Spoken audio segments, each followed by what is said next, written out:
Мармеладтың пайдасы мен зияны. Мармелад диеталық десерт болып саналады. Оны үйде жасау оңай, оны кез келген супермаркеттерден табуға болады.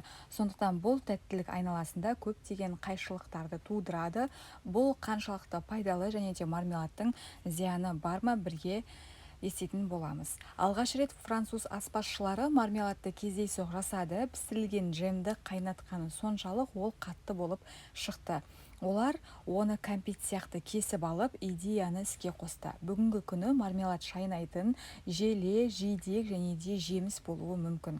Мармеладтың құрамы мен калория мөлшері.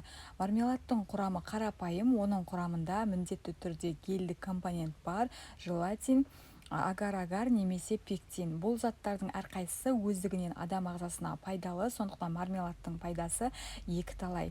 Және де джуджубе құрамында натрий, кальций, калий, фосфор, магний және де темір көп. Мармеладтың калориялығы 321 граммға 100 ккал құрайды. Мармеладтың пайдасы: мармеладта жиі қолданылатын ингредиент ол пектин. Ол алмада және де басқа жемістерде кездеседі және біздің ағзамызға оң әсер етеді. Пектин холестерин деңгейін төмендетеді, көмірсулар мен липидтер алмасуын қалпына келтіреді, асқазан ішек жолдарының ауруларымен күреседі, зақымдалған тері аймақтарының тез жазылуын ынталандырады. Денені ауыр металдардан тазартуға көмектеседі. Мармеладты гелдеу үшін де қолданылатын агар-агар бауырдың жұмысын қалыпқа келтіреді және де денені токсиндер мен токсиндерден тазартуға көмектеседі. Асқазан моторикасын жақсартады.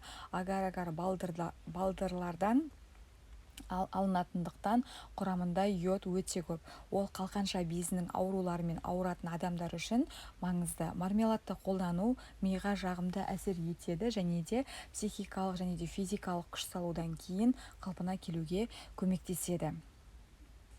Мармеладтың өнеркәсіптік өндірісі аллергиялық реакцияны тудыруы мүмкін. Жасанды, түстерсіз, химиялық қоспаларсыз мүмкін емес. Мармеладты өзіңіз дайындаған дұрыс. Мармелад агар-агар негізінде дайындалған болса, ағзадағы йодтың артық мөлшерін қоздыруы мүмкін. Тәттілігінің жоғарылауына байланысты мармелад қант диабетімен ауыратындарға қарсы, олар үшін арнайы қантсыз мармелад жасалады. Кез келген тәттілер сияқты мармелад балалардағы ауыз қуысының ауруларын қоздыруы мүмкін, атап айтқанда тіс жегісі.